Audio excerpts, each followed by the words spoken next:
शशिशं देवां विश्वाक्षं विश्वशम्भुवां विश्वनारायणं देवाम् अक्षरं परमं पदं विश्वता परमानित्यं विश्वनारायणं हरिं विश्वमेवेदं पुरुषास् तद्विश्वमुपजीवति पतिं विश्वस्यात्मेश्वरं शाश्वतं शिवमच्युतं नारायणं महाज्ञेयं विश्वात्मानं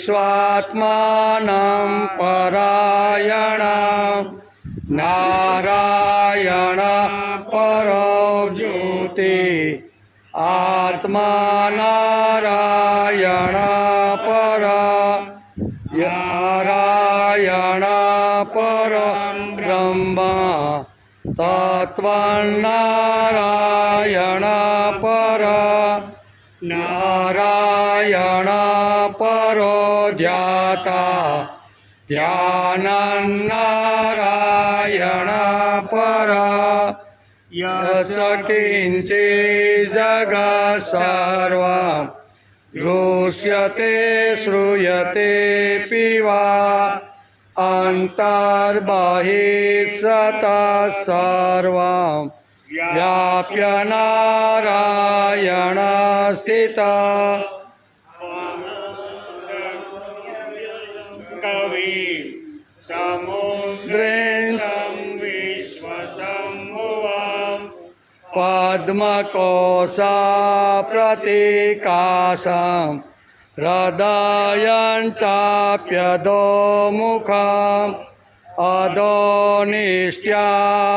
अधोनिष्ट्यावितस्यान्ते नाभ्यामोपरि तिष्ठति ज्वालमालाकुलं भाति विश्वस्यायतनं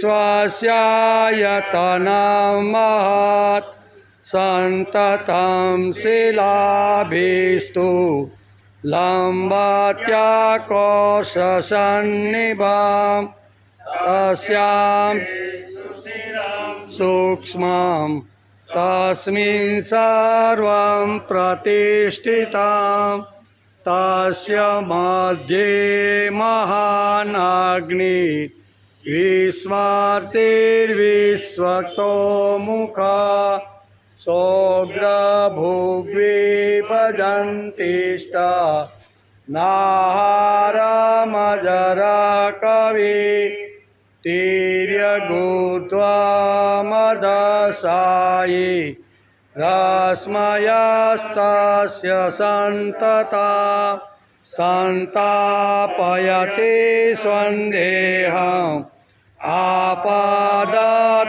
आपादतलमस्तका तस्य मध्ये वहिंसिका अणिर्योर्ध्वा व्यवस्थिता नीलतो यदमध्यस्था विद्युल्लेखे वभास्वरा निवारसुखवतन्वी पीताभास्वात्यणोपमा तस्या शिखाया मध्ये परमात्मा व्यवस्थिता स ब्रह्म स शिवः स हरिश्चन्द्रः सोऽक्षर परमेश्वर हरि ओम। ओम ओम ओम ओम ओम ओम ओम ओम ओम ओम ओम ओम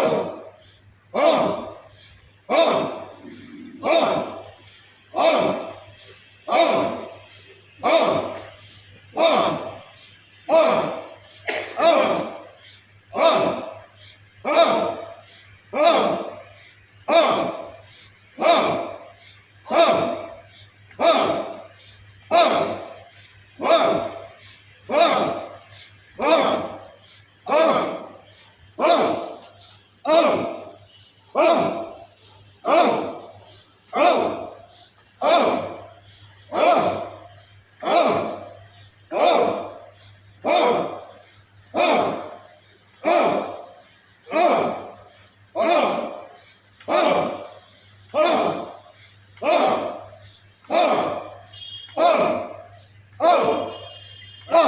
મયુરભાઈ.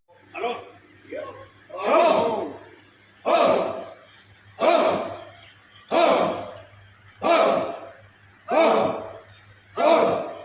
ઓમ. ઓમ. ઓમ.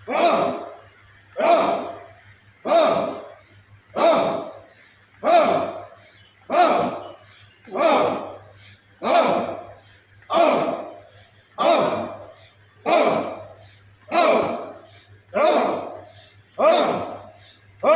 ઓમ. ઓમ. ઓમ.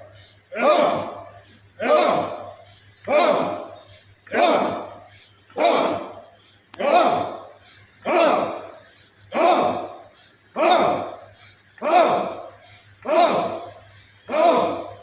ઓમ. ઓમ. હવે ચાલુ થયું. હરી હરી હાલો. રસોહમાપ્સુ કૌન્તેય રસોમાંસુ કૌન્તેય રસોહમાપ્સુ કૌન્તેય રસોમપ્સુ કૌન્તેય પ્રભાસ્મિ શશિ સૂર્યયો પ્રભાસ્મિ શશિ સૂર્યયો પ્રભાસ્મિ શશિ સૂર્યયો પ્રભાસ્મિ શશિ સૂર્યયો રસોહમાપ્સુ કૌન્તેય પ્રભાસ્મિ શશિ સૂર્યયો રસોમપ્સુ કૌન્તેય પ્રભાસ્મિ શશિ સૂર્યયો પ્રણવ સર્વવેદેષુ પ્રવણ સર્વવેદેષુ પ્રણવ સર્વવેદેષુ પ્રવણ સર્વવેદેષુ શબ્દખે પૌરુષં ઋષુ શબ્દકે પુરુષમ નુષુ શબ્દખે પૌરુષં ઋષુ શબ્દકે પૌરુષમ નુષુ પ્રણવ સર્વવેદેષુ શબ્દખે પૌરુષં ઋષુ પ્રવણ સર્વદેવેષુ શબ્દકે પૌરુષમ ઋષુ રસોહમાપ્સુ કૌન્તેય પ્રભાસ્મિ શશિ સૂર્યયો પ્રણવ સર્વવેદેષુ શબ્દખે પૌરુષં ઋષુ રસોમપ્સુ કૌન્તેય પ્રભાસ્મિ શશિ સૂર્યયો પ્રવણ સર્વદેવેષુ શબ્દકે પુરુષમ ઋષુ પુણ્યો ગંધ પૃથિવ્યાં ચ પુણ્યો ગંધ પૃથિવ્યાં ચ પુણ્યો ગંધ પૃથિવ્યાં ચ પુણ્યો ગંધ પૃથિવ્યાં ચ તેજસ્વાસ્મિ વિભો વસો તેજસ્વાસ્મિ વિભાવસો તેજસ્વાસ્મિ વિભાવસો તેજસ્વાસ્મિ વિભાવસો પુણ્યો ગંધ પૃથિવ્યાં ચ તેજસ્વાસ્મિ વિભાવસો પુણ્યો ગંધ પૃથિવ્યાં ચ તેજસ્વાસ્મિ વિભાવસો જીવનં સર્વભૂતેષુ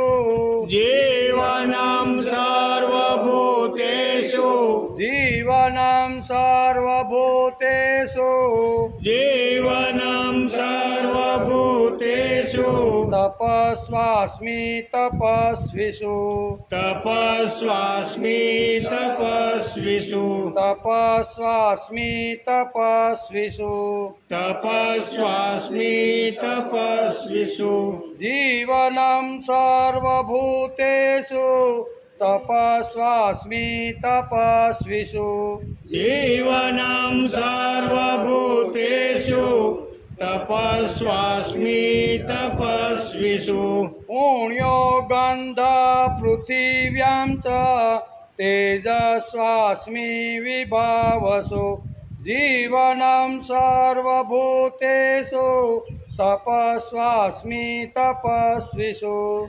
પુણ્યો ગંધ પૃથિવ્યાં ચ विभावसो जीवनं सर्वभूतेषु तपस्वास्मि तपस्विषु 8-9 સાથે રસોહમાસ્યસુ કૌન્તેય प्रभास्मि शशि सूर्ययो प्राणान सर्ववेदेषु शब्दके पूरुषं ऋषु पुण्यो गन्धं पृथिव्यां च तेजस्वास्मि विभावसो जीवनं सर्वभूतेषु तपस्वास्मि तपस्विषु तपस्वास्मि तपस्विषु हरि ओम वसुदेवसुतं देवं कंसचाणूरमर्दनं देवकी परमानन्दं कृष्णं वन्दे जगद्गुरु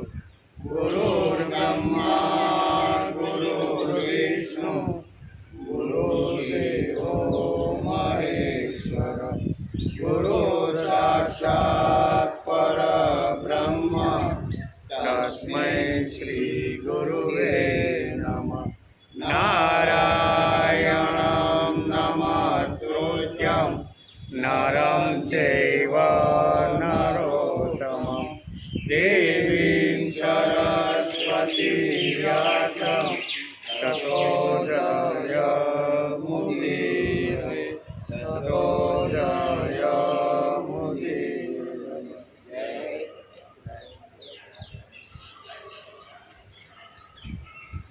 पुण्यो गन्ध पृथिव्यां च तेजस्वास्मि विभावसु जीवनं सर्वभूतेषु तपस्वास्मि तपस्विषु પૃથ્વ્યામ પુણ્ય ગંધ હે અર્જુન પૃથ્વીમાં પવિત્ર ગંધ હું છું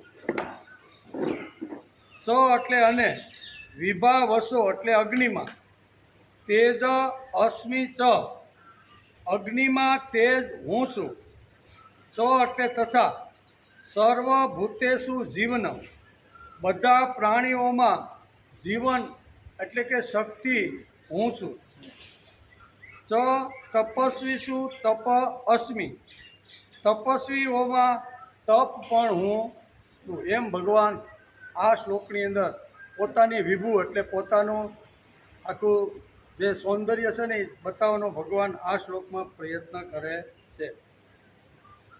આજે શ્રીમદ ભગવદ્ ગીતા ચિંતન શરૂ થયું એનો 349મો દિવસ. ગઈકાલે આપણે શ્રીમદ ભગવદ્ ગીતાના 7મા અધ્યાયના 8મા શ્લોકને આપણે નમસ્કાર કર્યા.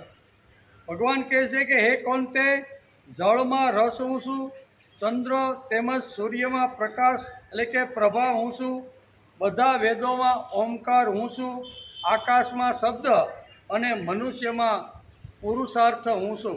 આમ 4 પ્રકારના ભગવાને પોતાના રહેવાના સ્થાન અર્જુનને ભગવાને બતાવ્યા. 4ની અંદર હું છું એવું ભગવાન આગળ આ શ્લોકની અંદર, કારણ કે અહીંયા 8 થી 12 શ્લોક એટલે કેટલા 5 શ્લોકની અંદર ભગવાન જ્ઞાન આપવાની શરૂઆત કરે છે, જ્ઞાનની વાત કરે છે.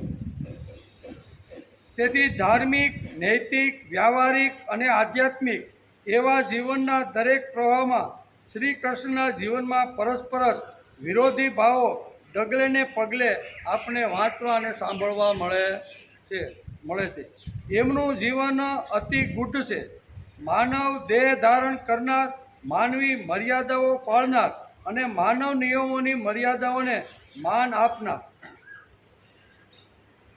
આપનાર શ્રી કૃષ્ણ જ્યારે કુરુક્ષેત્રના મેદાનમાં ઊભા રહી અને અર્જુનના રથ ઉપર બેસીને છાતી ઉપર હાથ રાખીને 2 ધડક અર્જુનને કહી રહ્યા છે. શું કહે છે? 2 ધડક કુરુક્ષેત્રના મેદાનમાં ભગવાન કહે છે, શું કે એતદ્યોની ભૂતાની સર્વાણિ ઇત્યોપધારય અહં કૃષ્ણસ્ય જગત પ્રભવ પ્રલયસ્તથા. હે અર્જુન, તું એમ સમજ કે સઘળા જીવો આ બંને પ્રકૃતિમાંથી જ ઉદ્ભવેલા છે અને હું આખા જગતનો પ્રભવ તેમજ પ્રલય એટલે કે સકળ જગતનું મૂળ કારણ હું જ છું. આમ છાતી ઊંચી રાખી કુરુક્ષેત્રના મેદાનમાં ભગવાને અર્જુનને રથ ઉપર બેસીને આ વાત કહી દીધી. જગતનો પ્રલય અને અહીં કે પ્રલય અને ઉત્પત્તિ બંને કારણ હું છું એવું ભગવાને કીધું. એ આપણે આગળ પણ સમજતા હતા. બીજી વાત, સમગ્ર એટલે કે સમગ્ર જગતનું ઉત્પત્તિનું અને પ્રલયનું સ્થાન હું છું. હું જ દેવોનો આદિ છું. હું જ બીજપ્રદ પિતા છું.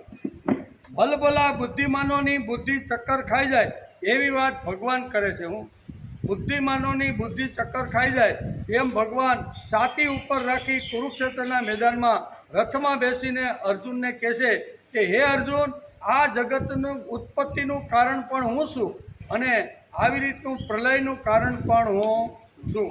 આવું છાતી ઉપર રાખીને કહેશે. તેથી ભલભલા બુદ્ધિમાનોની બુદ્ધિ ચક્કર ખાઈ જાય તેવી વાત કુરુક્ષેત્રમાં અર્જુનના રથ ઉપર બેસીને ભગવાને કરી. આ વાક્યો બોલતી વખતે એમના ચહેરા પરની ક્રાંતિમાં કશો જ ફરક પડેલો નહીં. એવી જ ક્રાંતિ હું કે આ જગતનું પ્રભવ સ્થાન હું છું, પ્રલય સ્થાન પણ હું છું. આમ બોલતી વખતે કુરુક્ષેત્રના મેદાનમાં અર્જુનના ભગવાનના ચહેરા ઉપર લેશ માત્ર પણ કરસલી પડી નથી. શ્રી કૃષ્ણના ચહેરા ઉપર લેશ માત્ર સંશયના ચિહ્નો પણ જોવા મળતા નથી. એમ વેદવ્યાસે મહાભારતની અંદર ગીતાને ગૂંથતી વખતે આ શબ્દો ટાંક્યા છે. તેથી શ્રી કૃષ્ણના ચહેરા ઉપર લેશ માત્ર સંશયના ચિહ્નો પણ જોવા મળતા નથી.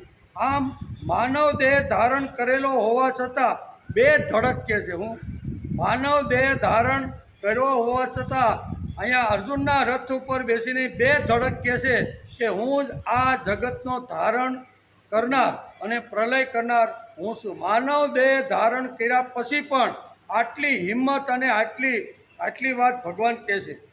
ભગવાન આગળ કહે ના 9મા શ્લોકમાં અર્જુનને જ્ઞાન કરાવવા માટે ભગવાને 8 થી 12 શ્લોકનો અહીંયા 7મા અધ્યાયની અંદર પ્રારંભ કર્યો છે. 8મા શ્લોકથી ભગવાને જ્ઞાનની શરૂઆત કરી છે અને આ બધું જ્ઞાન એકવાર તું સમજી લે એમ ભગવાન કહીને 8 થી 12 શ્લોક સુધી ભગવાન આ વાત કહે છે. 9મા શ્લોકમાં પણ ભગવાન જ્ઞાનનો વિસ્તાર કરતા અર્જુનને આગળ કહે છે. શું કહે? પુણ્યો ગંધ પૃથિવ્યાંચ તેજસ્વાસ્મિ વિભાવસો જીવનમ સર્વભૂતેષુ તપસ્વાસ્મિ તપસ્વીષુ. પૃથ્વીમાં જેટલી પવિત્રમાં પવિત્ર ગંધ છે ને તે બધી મારીશ. કે ભગવાન પોતે જ કહે છે ગંધ પવિત્ર એટલે કે પૃથ્વીમાં પવિત્ર ગંધ અને અગ્નિમાં તેજ હું છું. તેમજ સમસ્ત ભૂતોમાં એમનું જીવન છું અને તપસ્વીઓમાં તપ હું છું એમ ભગવાન આ શ્લોકની અંદર કહે છે. આજ આ 3 વાતોને આજે આપણે સમજવાનો પ્રયત્ન કરવાનો છે. ભગવાનના સ્વમુખેથી નીકળેલા આ શબ્દો છે. બરાબર. કોણ કહે છે? ભગવાન. ક્યાં ઊભા છે? કુરુક્ષેત્રના મેદાનમાં રથમાં બેસી અને ભગવાન ઊભા છે અને અર્જુનને આ ઉપદેશ આપે છે. તેથી દેખાય છે તે મણકા અને ન દેખાય તે સૂત્ર દેખાય છે. તે જગત એટલે કે ન દેખાય તે જગદીશ અને દેખાય છે તે જગદીશ. એનો વિચાર પણ આપણે 2 દિવસ પહેલાં કરતા હતા. દેખાતી વાત ઉપરથી ન દેખાતી વાત ઉપર જવાય. હું પહેલાં દેખીતી વાત નિરીક્ષણ કરી લેવાનું પ્રકૃતિનું અને પછી હળવે હળવી પ્રકૃતિ જેણે નિર્માણ કરી છે એ દેખાતો નથી પણ હળવે હળવે એના તરફ જવાનો માણસે પ્રયત્ન કરવો જોઈએ. તેથી દેખાતી વાત ઉપરથી ન દેખાતી વાત ઉપર જવાય. ભગવાનની એટલે કે ભગવાનની ઝલક ક્યાં ક્યાં જોવા મળે છે તે ભગવાને 8 થી 12 શ્લોકની અંદર ભગવાને પોતાની ઝલક બતાવી છે કેવી. બાકી પૂર્ણ વિભૂતિનું દર્શન તો આપણે 10મા અધ્યાયમાં જોવા મળશે, પણ ભગવાને ખાલી અહીંયા 8 થી 12 એટલે 5 શ્લોકની અંદર ભગવાને પોતાના રહેવાના સ્થાન અને પોતાની થોડી ઘણી આછી પાતળી ઝલક બતાવવાનો પ્રયત્ન કર્યો છે. પરમાત્મા પોતે જ કહે છે કે મને અહીંયા જોવો હોય, એટલે કે અહીંયા ત્યાં જો જોવાનો પ્રયત્ન કરવાનો હોય ને તો મારી વિભૂતિ ક્યાં ક્યાં વસવાટ કરે છે ને તે તું જોઈ લે. આમ કરી અને થોડીક ઝલક ભગવાન આ 5 શ્લોકની અંદર ભગવાન આપે છે. એક પછી એક વિભૂતિઓ ભગવાન કહેતા જાય છે. એ 10મા અધ્યાયમાં આવશે, પણ 7મા અધ્યાયથી ભક્તિની શરૂઆત થઈ છે. એટલે ભક્તિની સાથે જ્ઞાનને પણ થોડુંક વણી અને ભગવાન અહીંયા શરૂઆત કરે છે. 7 થી 12 શ્લોક જે 12 અધ્યાય છે ને 7 થી 12 એ 6 અધ્યાય છે એ ભક્તિ યોગના છે. એટલે 7મા અધ્યાયમાં ભગવાને ભક્તિની શરૂઆત કરી અને ભક્તિની સાથે સાથે થોડીક જ્ઞાનની ઝલક પણ ભગવાન આપતા જાય છે. તેથી મૂળને જોવાનો પ્રયત્ન કરવો જોઈએ.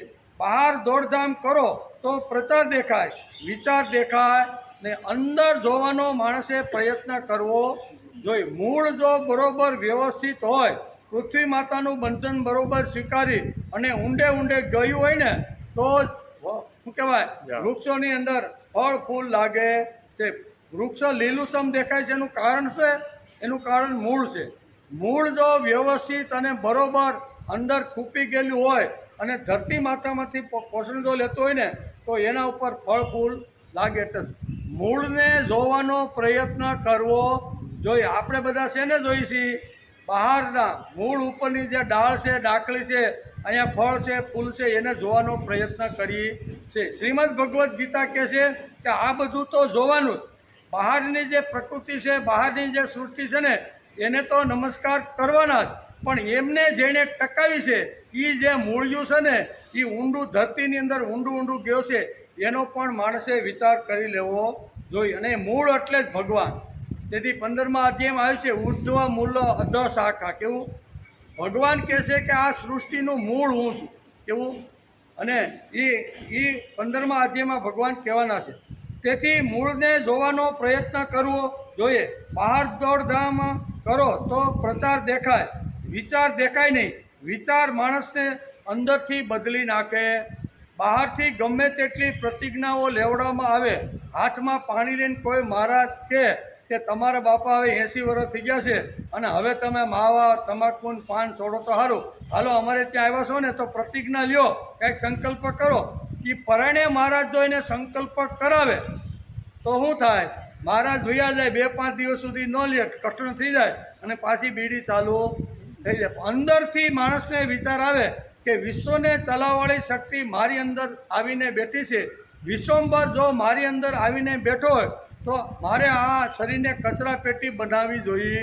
ગમે તે આ શરીરમાં નખાય નહીં, કારણ કે શરીર એ ભગવાનને રહેવા માટેનું મંદિર છે. અને મંદિરમાં જેમ આપણે કચરો લઈ જતા નથી, બૂટ લઈ જતા નથી, બધું ક્યાં રાખીએ આપણે બહાર. ભગવાનના દર્શન કરતી વખતે કદાચ બીડી પીતા ભગવાનના મંદિર સુધી આપણે પહોંચીએ અને પગથિયા સુધી પહોંચી અડધી બીડી હોય ને તો પણ ઠારી અને આપણે મૂકી દઈએ. શા માટે?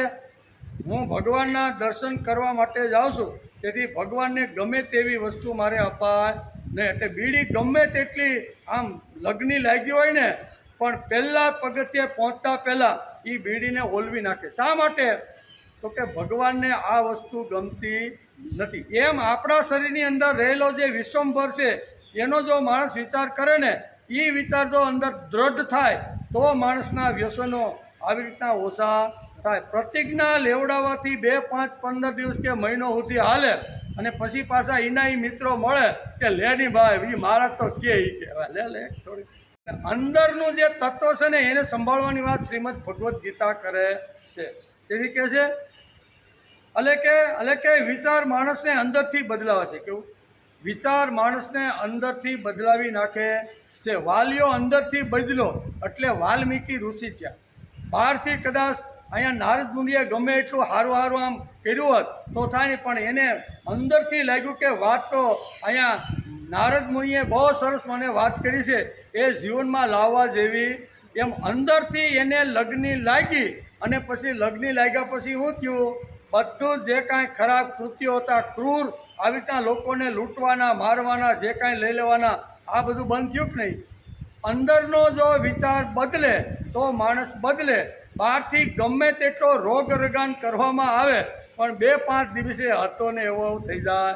તે શ્રીમદ ભગવદ્ ગીતા આપને ઊંડા પાણીમાં લઈ જવા માગે છે કે અંદરનું જે તત્વ છે, અંદરનું જે કાંઈ છે ને એ બદલવાનો પ્રયત્ન કરો તો સૃષ્ટિ જીવવા જેવી લાગશે. તેથી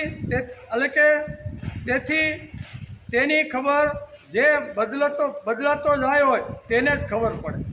અંદર વિચાર ગયા પછી જે બદલતો હોય ને હળવે હળવે એને જ ખબર પડે. દુનિયા ગમે તે કહે પણ જેને રસ લાગ્યો હોય તેને જ ખબર પડે, બાકી કોઈને ખબર પડે નહીં. બધાને જેને રસ લાગ્યો હોય ને ભગવાનમાં એને જ રસ ખબર પડે. તેથી ભગવાન પોતે જ કહે છે, જ્ઞાનથી પવિત્ર બીજી વસ્તુ આ જગતમાં કોઈ જ નથી. એમ ભગવાને બહુ સ્પષ્ટ કીધું. કેવું? જ્ઞાનથી પવિત્ર વસ્તુ આ જગતમાં બીજી કોઈ નથી. એકવાર જો જ્ઞાન માણસને થઈ જાય તો બધી જ વાત આપણા જીવનમાં સરસ આવી જાય છે. તેમ કહીએ. તેથી 8 થી 12 શ્લોકની અંદર ભગવાન જ્ઞાનનો વિસ્તાર કરી અને સમજાવવાનો પ્રયત્ન કરે છે. એટલે કે કારણ કે જ્ઞાન સિવાયનું બધું જ સારું લાગે, સ્થૂળ વાતો સારી લાગે, એટલે સૂક્ષ્મ વાતો તરફ આપણે ખેંચાતા નથી. બરાબર? સૂક્ષ્મ જે વાતો છે ને એના તરફ આપણે ખેંચાતા નથી. માણસે હળવે હળવે બહાર જેમ બદલ થાય એમ ધીમે ધીમે હળવે હળવે અંદરથી બદલ કરવાનો પ્રયત્ન માણસે કરવો જોઈએ. તેથી જે કાંઈ દેખાય છે ને આપણે બહારનું, એ બહારમાં તો બદલ કરવાનું છે પણ સૂક્ષ્મ રૂપે થોડુંક અંદર જવાનો પ્રયત્ન માણસે કરવો જોઈએ. જે આપણે કરતા રહેલા છીએ તે અને જે કરીએ છીએ તે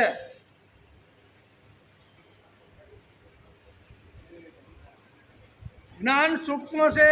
જે પ્રચારની પછવાડે વિચાર ખોવાઈ જાય છે, ખાલી તમાશો બની જાય. શું? જ્ઞાન શ્રેષ્ઠ છે પણ ખાલી શું કહેવાય, ખાલી જો સમય પૂરતું અને થોડાક દિવસ પૂરતું જો કરીએ તો એ તમાશો બની જાય છે. મૂળ સુધી જવાની માણસની તૈયારી હોવી જોઈએ. આચાર પરમો ધર્મ એમ આપણા શાસ્ત્રમાં લખ્યું. સાંભળીએ ગમે તેટલું પણ આચારમાં ન હોય તો સાંભળવાનો કોઈ અર્થ નથી. એમ કે છે મૂળ સુધી એટલે કે જવાની માણસની તૈયારી હોવી જોઈએ. આચાર પરમો ધર્મ એમ આપણું શાસ્ત્ર આપણે સમજાવે છે. પ્રચાર ધર્મ કહ્યો નથી. પ્રચાર ધર્મ કયો? પ્રચાર ધર્મ કહ્યો નથી, આચાર ધર્મ કીધો છે. બહારના એટલે કે તમાશાઓની વાત ભગવાન કરતા નથી, અંદર બદલવાની વાત ભગવાન કરતા રહેલા છે. બહારનું ગમવા લાગે અને મૂળ ખોવાઈ જાય. બહારનું ગમવા લાગે અને મૂળ ખોવાઈ જાય. ઋષિઓએ કહ્યું કે સદવિચારોનો સ્વાધ્યાય ન ચાલતો હશે તેનો કોઈ દિવસ ઉત્કર્ષ થાય. સ્વાધ્યાય એટલે શાસ્ત્રોનો ઊંડો અભ્યાસ, સ્વ અધ્યયન. માણસે પોતે પોતાનું અધ્યયન કરવાનું છે. હું કોણ છું, કોનો છું, શા માટે આવ્યો છું, ભગવાને મને પશુ પક્ષી ન બનાવતા ભગવાને મને માણસ શા માટે બનાવ્યો છે. આ જેમને વિચાર છે ને એ વિચાર એટલે શાસ્ત્રનો વિચાર, અને શાસ્ત્રનો વિચાર એટલે સ્વાધ્યાયનો વિચાર. તેથી કહે છે કે માણસને ખોવાઈ જતા આવડવું જોઈએ. વાલિયો ખોવાઈ ગયો. નારદના જે વિચારો, નારદનો જે કાંઈ સ્પર્શ થયો, નારદનો જે કાંઈ વિચાર એના જીવનમાં આવ્યો એટલે વાલિયો ખોવાઈ ગયો અને વાલિયામાંથી વાલ્મીકી ઋષિ બની ગયા. એમ વિચાર સાંભળ્યા પછી, મહાપુરુષનો સ્પર્શ થયા પછી માણસના જીવનની અંદર બદલ આવે તો એ વિચાર આચારમાં આવ્યો ગણાય. તેથી વારંવાર વગાડીને કહે છે કે કોઈ ઉપનિષદ કે ગીતામાં એવું નહીં હોય કે જ્યાં સ્વાધ્યાયનું મહત્ત્વ શાસ્ત્રકારોએ આપણને સમજાવ્યું ન હોય. ગીતા ખોલો, ઉપનિષદ ખોલો, પછી વેદો ખોલો કે પુરાણો પણ કોઈ પણ ખોલીએ, ગમે ત્યાં આપણે સ્વાધ્યાયનો ઉલ્લેખ તો જોવા મળે છે. શ્રીમદ ભગવદ્ ગીતાની અંદર પણ ઘણી જગ્યાએ સ્વાધ્યાયનો ઉલ્લેખ કર્યો કે નહીં? આગળ 16મા અધ્યાયમાં આવવાનું છે. 16મા અધ્યાયના પ્રથમ શ્લોકમાં જ ભગવાને સ્વાધ્યાયનો ઉલ્લેખ કરી અને 26 પ્રકારના જે ગુણો છે ને એ ગુણો માણસે પોતાના જીવનમાં લાવવા જોઈએ. સ્વાધ્યાય એ એક ગુણ છે, સદગુણ છે. બરોબર, કોઈ સંપ્રદાય નથી, નવો વાડો નથી, નવો ધર્મ નથી કે નવો કોઈ સંપ્રદાય કે નવું બીજું કંઈ જ નથી. સ્વાધ્યાય એ દેવી સંપત્તિનો એક ગુણ છે એવું ભગવાન પોતાના સ્વમુખે 16મા અધ્યાયના પ્રથમ શ્લોકમાં કહે છે. શું કહે છે? અભયમ સત્વ સંસ્કૃતિ જ્ઞાન યોગ વ્યવસ્થિત દાનમ દમચ યજ્ઞ ચ સ્વાધ્યાય સપાર્જવમ. સ્વાધ્યાય એ શું કહેવાય? દેવી સંપત્તિનો ગુણ છે. કોઈ સંપ્રદાય નથી, નવો વાડો નથી, નવો ધર્મ નથી, નવું આંદોલન નથી, નવી ચળવળ નથી કે નવું કાંઈ જ નથી, પણ એક દેવી સંપત્તિનો ગુણ છે. એ ગુણ લાવવાનો હોય તો માણસે રોજ એના માટે પ્રયત્ન કરી લેવો. તેથી અહીં કહે છે કે વારંવાર વગાડીને અહીંયા આપણા શાસ્ત્રો કહે છે, ઉપનિષદો અને ગીતામાં વારી અને વગાડી અને શાસ્ત્રકારો આપણે કહે છે કે સ્વાધ્યાય પ્રવચનાભ્યામ ન પ્રમદિતવ્યમ. શું કહે છે? વગાડી અને આપણા શાસ્ત્રકારો કહે છે કે સ્વાધ્યાયમાં ક્યારેય આળસ કરવી જોઈએ નહીં એમ કે. પછી વ્યક્તિ હોય, કુટુંબ હોય, સમાજ હોય, મંડળ હોય, સંઘ હોય, મંદિર હોય કે રાષ્ટ્ર હોય, બધી જગ્યાએ સદવિચારોની જરૂર છે ને કે કોઈ પણ મંડળ, કોઈ પણ સંસ્થામાં જો સદવિચાર ન હોય તો એ સંસ્થા 5-15 વર્ષમાં ભાંગી અને ભૂકો કડરડ થઈ જાય છે. શા માટે? તો કે સ્વાર્થી માણસો કોઈ પણ સંસ્થામાં ઘૂસે એટલે પોતાનો સ્વાર્થ સાધવા માટે સંસ્થાને ખેદાન કરી નાખે છે. થાય કે નહીં? તેથી અહીંયા સ્વાધ્યાય દરેક જગ્યાએ જરૂર છે. વ્યક્તિગત જીવન હોય, કૌટુંબિક જીવન હોય, સામાજિક જીવન હોય, રાષ્ટ્રીય જીવન હોય, સંઘ હોય, સંપ્રદાય હોય, રાષ્ટ્ર હોય, કોઈ પણ આપણે હોય આવી રીતના સંઘો, એના બધામાં પાયાની અંદર સ્વાધ્યાય પ્રવચનાભ્યામ ન પ્રમદિતવ્ય.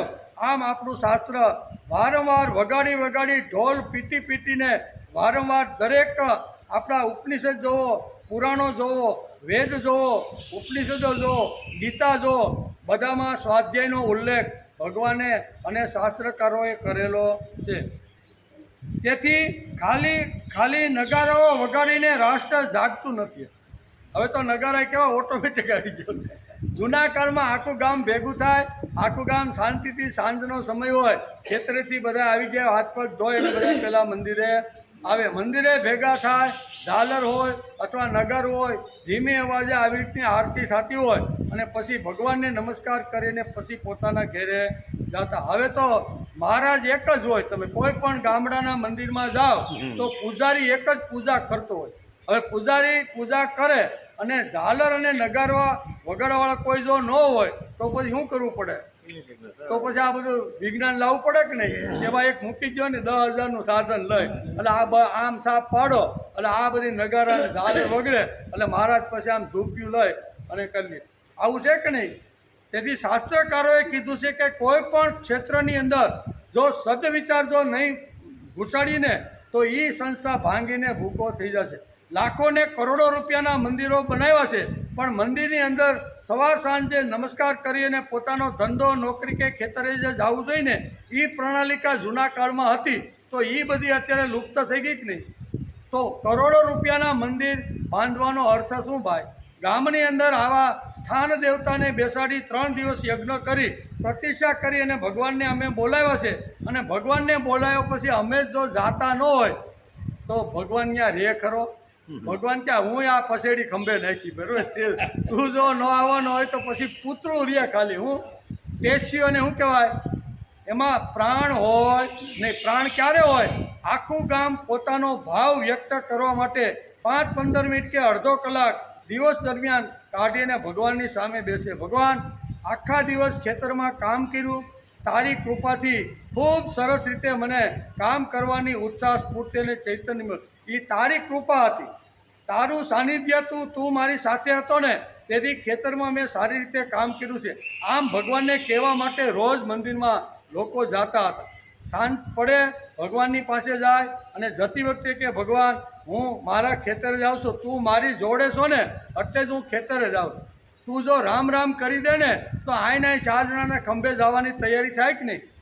આ બધી વાતો આપણા પૂર્વજો આપણે કહીને ગયા છે, પણ એની અંદર અત્યારે પ્રાણ રહ્યો નથી. તેથી સ્વાધ્યાયની બધી જગ્યાએ સ્વાધ્યાય એટલે સદવિચાર, કોઈ સંપ્રદાય નથી. હું જે શાસ્ત્રોનો સદવિચાર છે એના માટે આપણા શાસ્ત્રકારોએ સ્વાધ્યાય પ્રવચનાભ્યામ ન પ્રમદિતવ્યમ આવો શબ્દ વાપર્યો છે. પછી વ્યક્તિગત જીવન હોય, કુટુંબ જીવન હોય, સામાજિક જીવન હોય, રાષ્ટ્રનું જીવન હોય, સંઘ હોય કે મંદિર હોય, બધાની અંદર વેદોનો ઘોષ સવાર સાંજ 2 ટાઈમ રોજ થવો જોઈએ. મંદિરોમાં તો રોજ 2 ટાઈમ વેદનો ઘોષ થતો હતો, પણ હવે ધીમે ધીમે લોકો કે હવે ભગવાન અમારી જોડે જ છે ને, હવે ત્યાં નહીં જાય તો હાલશે એમ કરીને ઘણીવાર મંદિરે જતા લોકો બંધ થઈ જાય. તેથી ખાલી નગારાઓ વગાડીને રાષ્ટ્ર જાગતું નથી. એટલે કે પાયાનો વિચાર આપવો પડે તો જ રાષ્ટ્ર ટકે, તો જ સંઘ ટકે અને તો જ આવી રીતનો માણસ ટકે, નકર ટકે નહીં. પાયાનો વિચાર, હું શા માટે મંદિરે જાઉં છું, શા માટે હું ટકોરો વગાડું છું, શા માટે અહીંયા નગારાનો ધ્વનિ હું કરું છું ને, એ જો સમજણ ન હોય, બરાબર ને, તો એ પાયાનો વિચાર ન હોય તો માણસ ધીમે ધીમે આવતો બંધ થઈ જાય છે. તેથી પાયામાં માણસને વિચારવો જોઈએ. તેથી વિચારોની પકડ મજબૂત જોઈએ. વૃક્ષ દેખાય છે એનું કારણ મૂળની જમીન સાથેની પકડ એની મજબૂત છે. હું ગમે તેવું નાનું નાનું વાવાઝોડું આવે ને તો પણ વૃક્ષો કાંઈ થતું નથી. કારણ મજબૂત મૂળ અહીંયા ધરતી માતાની અંદર ઊંડા જઈને ધરતી માતાને પકડી રાખવાનો વૃક્ષે પ્રયત્ન કર્યો છે. તેથી આપણે જે વૃક્ષ દેખાય છે, મૂળિયા દેખાતા, જે પકડી રાખે છે, જે મોટા વાવાઝોડાની અંદર અડીખમ જે વૃક્ષને ટટા રીતે ઊભું રાખી શકે છે ને, એ ઉપરનું બધું દેખાય, પણ અંદર રહેલા મૂળિયા જેમણે જકડી અને વૃક્ષને પકડી રાખ્યું છે એ મૂળિયા દેખાતા નથી. મૂળિયો એટલે અંદરનું આત્મતત્વ. એ આત્મતત્વની વાત ભગવાન આ શ્લોકમાં આપણે સમજાવે છે. તેથી વિચારોની અનુસ્યત ધારા ચાલતી રહે છે ત્યાં સુધી તંત્ર ચાલતું રહે છે. પ્રત્યેક વ્યવસ્થાને મજબૂત બનાવનાર એક વિચાર છે. હું પ્રત્યેક ક્ષેત્રની અંદર કોઈ પણ સંઘ હોય, રાષ્ટ્ર હોય, જો મજબૂત બનાવવાનું હોય તો એના પર માણસનો હોવો. ગમે તેવું થાય, હું મારી બોટલ, મારું ખાવા પીવાનું સાથે લઈને જાય, હવે હું વાનપ્રસ્થી થઈ ગયો છું અને 5 કલાક એ સંસ્થામાં જઈ અને મારા ખર્ચે મારી રીતે હું આવી સેવા, માનદ સેવા આપવા માટે જાઉં, બરાબર. આ તો જાય બધું સંસ્થાનું ખાવાનું પીવાનું, ઓળી નાસ્તો થાય તો ઓલાને કે પટાવાળા પેલા નાસ્તો વાસ્તો મગાવી નહીં. આમ કરીને જો કરતા હશું તો એને માનદ સેવા કહેવાય. માનદ સેવા જો કરવાની હોય ને, માનદ સેવા, તો માણસે પોતાનો બાટલો લઈને પોતાને જે કાંઈ ખાવા પીવાનું હોય 5 કલાક સુધી જે જરૂરિયાત હોય એ જઈ અને સંસ્થાનું કામ કરવાનું, તો એને ખરી સેવા કહેવામાં આવે છે. પણ સંસ્થામાં એકવાર ઘૂસે અને સંસ્થામાં ક્યાં કેટલા પૈસા વધારે પડ્યા છે અને એમાંથી મારા ખિસ્સામાં કેમ વધારે આવે, એમનો જો વિચાર કરતા હોય ને તો એ સંસ્થા કોઈ દી ટકવાની નથી. ઘણી બધી સંસ્થાઓ જગતમાં આવી અને કાળના પેટમાં દટાઈ ગઈ. એનું કારણ સ્વાર્થી લોકો સંસ્થામાં ઘૂસે અને સ્વાર્થી લોકો સમાજ અને સંસ્થા કે સંઘને ખલાસ કરી નાખે છે. તેથી શ્રીમદ ભગવદ્ ગીતા વિચારો ઉપર ભાર આપે છે. તેથી વિચાર પ્રભાવિત છે, જ્ઞાન પ્રભાવિત છે. જ્ઞાનમ બ્રહ્મ એમ કીધું છે. જ્ઞાન કેવું છે? બ્રહ્મ એટલે ભગવાન. જ્ઞાન એ બ્રહ્મ છે એમ કહ્યું છે. જ્ઞાન એ ભગવાનનું સ્વરૂપ છે. તેથી ગીતામાં જ્ઞાનનું મહત્ત્વ ભગવાને અહીંયા 7મા અધ્યાયના 8 થી 12 શ્લોકની અંદર ભગવાને જ્ઞાનનું મહત્ત્વ સમજાવ્યું છે. આ જે પ્રકૃતિ દેખાય છે, એક એક પ્રકૃતિનો એક એક જે તત્વ છે એનું ગુણ લઈ અને ભગવાન અર્જુનને સમજાવવાનો પ્રયત્ન કરે છે. પછી પ્રકૃતિ હોય, પછી જળ હોય, સૂર્ય હોય, ચંદ્ર હોય કે આકાશ હોય કે પૌરુષ હોય, આ બધા એક એક તત્વને લઈ અને ભગવાન કહે છે કે જો અર્જુન, આ બધા મારા થકી ચાલતા રહેલા તત્વો છે, પણ એ કેટલા બધા એની અંદર ગુણ પડેલા છે ને એ તું જરીક જોઈ લે. એમ કરીને સૂર્ય ચંદ્રના ગુણોને આંગળી સીંધીને અર્જુનને ભગવાન બતાવે કે આ સતત કર્મયોગ કરતો રહેલો સૂર્ય છે, એણે કોઈ દી કોઈ પ્રકારની અપેક્ષા રાખી. નિયમિતતા એટલે સૂર્યની, એણે જે નિયમ જે સમય નક્કી કર્યો હોય એ સમયે આપણા ઘરના દરવાજા પાસે આવીને સવારમાં ઊભો રહે કે નહીં. ના મારે આજ તો થોડું કામ હતું, નાવા ધોવાનું મોડું થઈ ગયું અને સૂર્ય કે હું 5 મિનિટ મોડો આવ્યો, ક્યારે સાંભળ્યું? ક્યાંય. સૂર્ય પાસેથી આ નિયમિતતાનો ગુણ શીખવા જેવો. પોતે બળી અને સમાજને સૃષ્ટિને જીવંત રાખવાનો પ્રયત્ન સૂર્ય કરતો રહેલો. આ બધા જે કાંઈ ગુણો છે ને એ બધા જ ગુણો સૂર્યની અંદર છે, ચંદ્રની અંદર છે, જળની અંદર છે, આકાશની અંદર છે અને પૌરુષની અંદર પુરુષાર્થ છે ને એ પણ મારો જ ગુણ છે. આમ કરીને ભગવાને ગઈકાલે આ બધી વાતો કરી કે નહીં. આગળ પણ ભગવાન આ જ વાત સમજાવે છે કે પૃથ્વ્યામ પુણ્ય ગંધ, પૃથ્વીની અંદરથી જે ગંધ આવે છે ને એ ગંધ હું છું, એમ ભગવાન આ 9મા શ્લોકની અંદર આ જ વાત સમજાવે છે. તેથી જ્ઞાનનો પ્રકાશ હોય તો અંધારામાં માણસ અટવાય નહીં. કાર્યમાં જ્ઞાનનો પ્રકાશ એટલે કે રહેવા દો. પ્રકાશ એટલે જ્ઞાન. સૂર્ય એ જ્ઞાનના દેવ છે અને તેથી એનું સ્થાન અહીંયા શ્રીમદ ભગવદ્ ગીતાની અંદર પણ ભગવાને અહીંયા લીધું છે. બુદ્ધિને પ્રેરણા આપે પ્રચોદયાત એટલે બુદ્ધિને પ્રેરણા આપનાર. ગાયત્રી મંત્ર આપણે બોલીએ ને એમાં એક શબ્દ આવે છે પ્રચોદયાત. પ્રચોદયાતનો અર્થ થાય છે જ્ઞાન, પ્રચોદયાતનો અર્થ થાય છે તેજ, પ્રચોદયાતનો અર્થ થાય પ્રકાશ. બુદ્ધિને પ્રકાશ આપનાર ગાયત્રી મંત્ર છે. તેથી ઓમ ભૂર્ભુવસ્વ તસ્સવિતુર્વરેણ્યમ ભર્ગો દેવસ્ય ધીમહિ ધિયો યો ન પ્રચોદયાત. પ્રચોદયાત વાપરો છે એનો અર્થ એ થયો કે પ્રચોદયાત એટલે પ્રકાશ, પ્રચોદયાત એટલે જ્ઞાન, પ્રચોદયાત એટલે ઉત્કર્ષ. સમાજની અંદર જે કાંઈ ઉત્કર્ષ, જે કાંઈ જ્ઞાન, જે કાંઈ પ્રકાશ દેખાય છે ને તે ભગવાન કહે છે મારા લીધે છે. મેં આ બધા તત્વોને આપેલું આ બધું છે અને મારી જે શક્તિથી આ બધા પ્રકાશિત થઈ રહેલા છે, એમ ભગવાન પોતે આ વાત કહે છે. તેથી બુદ્ધિને પ્રેરણા આપે પ્રચોદયાત એટલે પ્રકૃતિ. ભગવાન પાસેથી જે મેળવવા જેવું છે તે આ જ્ઞાન છે. કેવું? ભગવાન પાસેથી જે મેળવવા જેવું છે તે આ જ્ઞાન છે. તેથી 8 થી 12 શ્લોકની અંદર, અહીંયા 7મા અધ્યાયની અંદર 8 થી 12 શ્લોક એટલે અહીંયા 5 શ્લોકની અંદર ભગવાને જ્ઞાનનું મહત્ત્વ સમજાવ્યું છે કે જ્ઞાન શા માટે, જ્ઞાન જીવનમાં આવે તો ઘણી બધી સમસ્યાઓ માણસની હલ થઈ જાય છે. તેથી જ્ઞાન સૂક્ષ્મ છે. જે પ્રચારની પછવાડે વિચાર ખોવાઈ જાય તો ખાલી તમાશો બની જાય. પ્રચાર કરવા માટે જાય, મોટું ટોળું ભેગું થાય, પણ એની પાછળ જો હેતુ સારો ન હોય અને ખાલી આ શું કહેવાય સમયાંતરે આ પ્રસંગ આવ્યો છે એટલે ખાલી આપણે ઉકેલી લઈએ, ખાઈ પીને ખકેડીને છૂટા એટલું હોય તો એ ઉત્સવનું કે એને ટોળું કહેવાય. ટોળા અને અહીંયા સંઘની અંદર ખૂબ મોટો ફરક છે. તેથી જ્ઞાન સૂક્ષ્મ છે. જે પ્રચારની પછવાડે વિચાર ખોવાઈ જાય છે, ખાલી તમાશો રહી જાય. શું? વિચાર ખોવાઈ જાય અને તમાશો રહી જાય. મૂળ સુધી જવાની માણસની તૈયારી હોવી. મૂળ સુધી જવાનું. ગીતા આપણને મૂળ સુધી લઈ જવાનો પ્રયત્ન કરે છે. આચારમ પરમો ધર્મ. પ્રચાર ધર્મ કયો નથી. પ્રચાર કરો એ મારો ધર્મ છે એવું શાસ્ત્રે લખ્યું નહીં. શાસ્ત્રે શું લખ્યું છે? આચાર. જે સદવિચાર તમે વાંચો, સાંભળો, એ આચારમાં જીવનમાં લાવો એને ધર્મ કહે છે એવું આપણા શાસ્ત્રની અંદર લખ્યું છે. તેથી આચાર પરમો ધર્મ, પ્રચાર ધર્મ કયો નથી અને આચાર ધર્મ કયો છે. તેથી બહારના તમાશાઓ ઘણા હોય, સમયાંતરે એ તમાશા પૂરા થઈ જાય પછી આખા વર્ષમાં ભાઈ ક્યારેય દેખાતા. તેથી બહારનું ગમવા લાગે અને મૂળ ખોવાઈ જાય.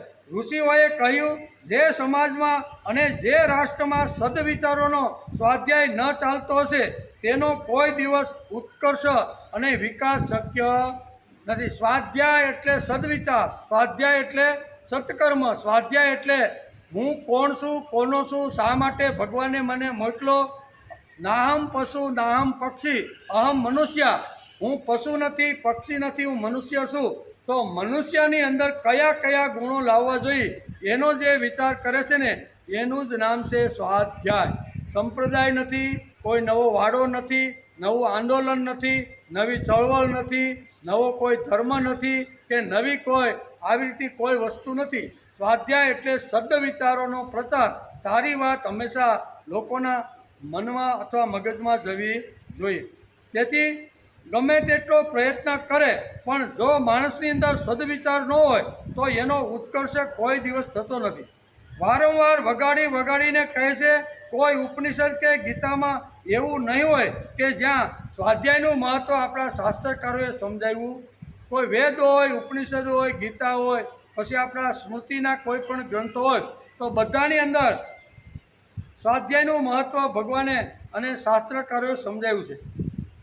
તેથી વ્યક્તિ, કુટુંબ, સમાજ એટલે કે મંડળ, સંઘ, મંદિરો કે રાષ્ટ્ર એને જાગૃત કરવા માટે સદવિચારોની ખૂબ જ આવશ્યકતા છે.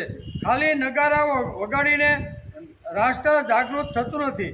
માયા એટલે કે પાયાનો વિચાર આપવો પડે છે અને રાષ્ટ્ર તો જ ટકે, સંઘ તો જ ટકે, નકર સંઘ ટકતો નથી. એમ બહુ સ્પષ્ટ રીતે આપણા શાસ્ત્રકારો આપણે સમજાવવાનો પ્રયત્ન કરે છે.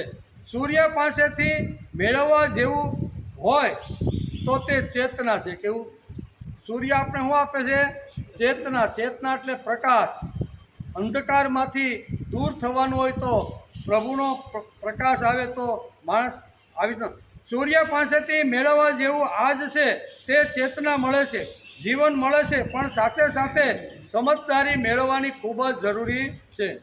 સૂર્યની ઉપાસના એ જ્ઞાનની ઉપાસના છે. ચંદ્રની ઉપાસના એ ચારિત્ર અને સ્થિત પ્રજ્ઞતાની આ બધી ઉપાસનાઓ છે. તેથી ભગવાન અહીંયા અર્જુનને કહે છે કે આ ચંદ્ર સામે જરીક જો, સૂર્ય સામે જો. ચંદ્ર સામે જોયા પછી ભગવાન કહે છે કે હે અર્જુન, આ ચંદ્રની ઉપાસના એ ચારિત્ર ઘડતર અને સ્થિત પ્રજ્ઞતાનો ગુણ આપણે આ ચંદ્ર સમજાવતો રહેલો. ચારિત્ર જો નિર્માણ કરવાનું હોય ને તો ચંદ્રને રોજ દર્શન કરવા જોઈએ. ચંદ્ર કર્મયોગી છે. સૂર્ય ઉગે ત્યારે લાલ અને આથમે ત્યારે પણ લાલ. જન્મથી મરણ સુધી હંમેશા મોઢું લાલ રાખવાનો પ્રયત્ન કરવો. સૂર્ય સવારે ઉગે તે કેવો હોય? એકદમ સૂર્ય ઉગતો સૂર્ય લાલ ઘૂમ હોય. ધીમે ધીમે જાય, પછી ધીમે ધીમે પ્રકાશ બદલતો હોય, પીળો થઈ જાય અને સાંજે જ્યારે અસ્ત સમયે નામું જો તો પાછો એકદમ લાલ.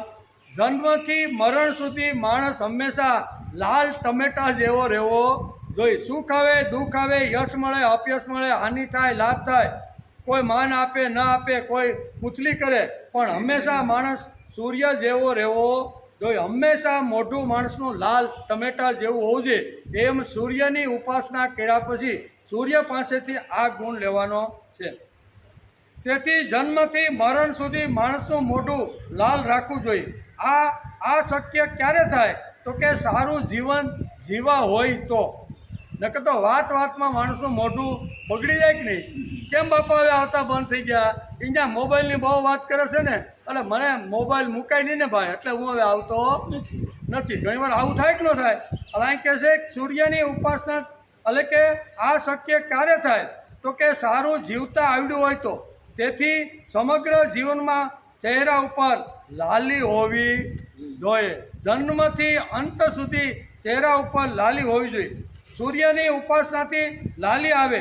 તેજની ઉપાસના, જ્ઞાનની ઉપાસના, ચારિત્રની ઉપાસના અને મૂળને તાજું રાખવાનો પ્રયત્ન કરે તેને લાલ કહેવામાં આવે છે. આ લાલ મોઢું રાખવાનો પ્રયત્ન જેમ સૂર્ય કરે છે તેમ માણસે કરવો જોઈએ. મૂળ તાજું રહેશે તો વૃક્ષ તાજું રહેશે. કંઈ મહેનત કરવાની પછી જરૂર પડશે. મૂળને જેણે સંભાળી લીધું, બરાબર, મૂળ બરોબર વ્યવસ્થિત હોય, બરોબર જમીનમાંથી પાણી અને આવી તો ખોરાક જો મેળવે તો પછી વૃક્ષને બહુ પંપાળવાની કે એની બહુ સેવા કરવાની જરૂર પડતી. શા માટે? કે મૂળ પોતે જ પોતાનો ખોરાક જમીનમાંથી મેળવી લે છે. તેથી મૂળને સંભાળવાનો પ્રયત્ન કરવો જોઈએ. મૂળ એટલે અંદરનું તત્વ એટલે પરમાત્મા. એને જો સંભાળવાનો પ્રયત્ન કર્યો તો 5 જ્ઞાનેન્દ્રિય, 5 કર્મેન્દ્રિય અને 11મું મન, આ બધી જે જાડી ઝાખરી છે ને એ હંમેશા સૂર્ય જેવી લાલ ટમેટા જેવી રહે. પણ પરમાત્માના જે મૂળરૂપી પરમાત્મા છે એને બરોબર પોષણ મળે તો કેવું, મૂળને બરોબર પોષણ મળે તો ઉપરનાને જોવાની કે તપાસવાની બહુ જરૂર પડતી નથી. એમ કરીને ભગવાન અહીંયા જ્ઞાનની સાધના, જ્ઞાનની ઉપાસનાની વાત સમજાવે છે. અધ્યાય 7 8 થી 12 શ્લોકની અંદર ભગવાને અહીં જ્ઞાનનો ખજાનો ખોલી અને પ્રકૃતિને પહેલાં લીધી. પ્રકૃતિના ગુણો સમજાવીને જ્ઞાનનો વિસ્તાર કરવાનો ભગવાને પ્રયત્ન આ 5 શ્લોકની અંદર કર્યો છે. એનો વિચાર આપણે કરીશું. અને મૂળ તાજું રહેશે તો વૃક્ષ તાજું રહેશે. મૂળ વસ્તુ એ છે, અંદરનું આત્મ તત્વ હશે તો બહારની ઇન્દ્રિયો હાલે ચાલે, ખાય પી બોલી બધું શકશે.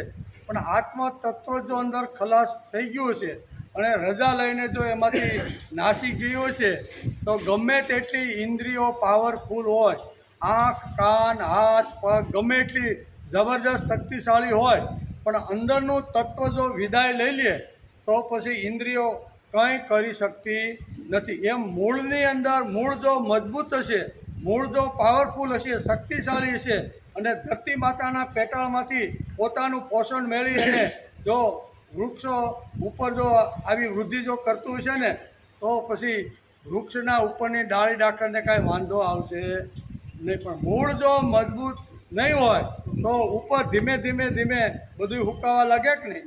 અને બાપા તમારું ઝાડું 15 દી પહેલાં આવ્યાથી તમારી વાડી આ લીમડો હારો તો કેમ ગઈ ગયું? એના મૂળમાં કાંઈક બુદ્ધિ લાગી ગઈ.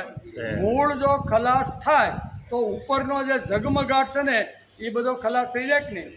તેથી ગીતા આપણને ઊંડા કૂવામાં લઈ જવા માગે છે કે તમે વૃક્ષને જે વખતે તમે જોવો, પ્રકૃતિને જે જોવો, નિસર્ગ તરફ તમારી દ્રષ્ટિ જાય અને નિસર્ગની અંદર તમને ખોવાઈ જાઓ, એના કરતાં થોડાક આગળ જવાનો પ્રયત્ન કરો કે જે વૃક્ષને ટકાવવાનું કામ મૂળ કરે છે ને એ મૂળની અંદર કયું તત્વ રહેલું છે. એમાં શરીર આપણું વૃક્ષ છે અને અંદર રહેલું તત્વ એ આપણું મૂળ છે. મૂળ પાસે જવાનો માણસે પ્રયત્ન કરવો જોઈએ. એમ આ 5 શ્લોકની અંદર 8 થી 12 શ્લોકની અંદર પ્રકૃતિના ગુણોનું વર્ણન કરતા ભગવાન અર્જુનને આ વાત સમજાવે છે. તેથી કર્મમાંથી કોઈ પણ માણસ બચી શકતું નથી. જેવા કર્મ કરીએ એવું ફળ મળે એ તો પાક્કું છે. અને શાસ્ત્ર અને પુરાણોમાં તો ઠાંસી અને આ બધી વાતો લખેલી છે. દશરથ રાજા પાવરફુલ હતા, શબ્દવેદી બાણ ચલાવી શકતા. શબ્દ ગમે ત્યાંથી ગમે તેટલો દૂરથી શબ્દ આવ્યો હોય પણ પોતામાં માથામાંથી બાણ કાઢે ને એટલે જ્યાં શબ્દ હાથથી નીકળો ને એને સીધું લાગે કે ન લાગે. આવા શબ્દભેદી બાણના જાણકાર રાજા દશરથ હતા. જંગલની અંદર એકવાર અહીંયા વિહાર કરવા માટે, અહીંયા મૃગલા ખેલવા માટે ગયા અને એના કાનની અંદર એક અવાજ સંભળાણો. એટલે કોઈને એને થયું કે કોઈ પશુ અહીંયા નદીની અંદર પાણી પીવા આવતું હોય ને એવો અવાજ દશરથ રાજાને સંભળાણો. માથામાંથી બાણ કાઢ્યું અને શબ્દવેદી બાણ લગાડ્યું તો એ પશુ પક્ષીની જગ્યાએ શ્રવણ વિંધાઈ ગયો. શ્રવણનું મૃત્યુ થયું. એકદમ આવી રીતની હાલતમાં અહીંયા દશરથ રાજા આવે છે. બધી શ્રવણ એને મરતા પહેલાં બધી વાત કરે છે, મારા મા બાપ મારી રાહ જોઈને બેઠા છે, તમે ત્યાં જાઓ. આમ કરી અને દશરથ રાજા પાણીનો ઘડો લઈને મા બાપ પાસે આવે છે. અને એ ઘટના આપણે બધાને ખબર છે.